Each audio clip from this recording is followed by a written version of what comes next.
சேனைகளின் கர்த்தர் பரிசுத்தர் பரிசுத்தர் பரிசுத்தர். இன்றைய நாளுக்கான வேத வசனம்.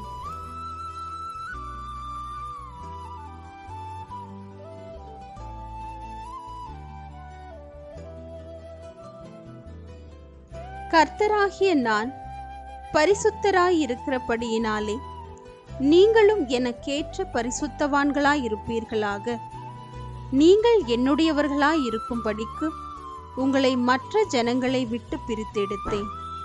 லேவியராகமம் 20ஆம் அதிகாரம் 26ஆம் வசனம்.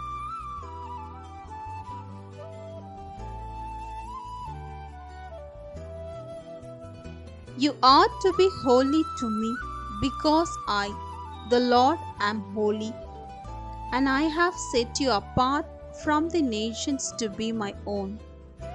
Leviticus chapter 20, verse 26.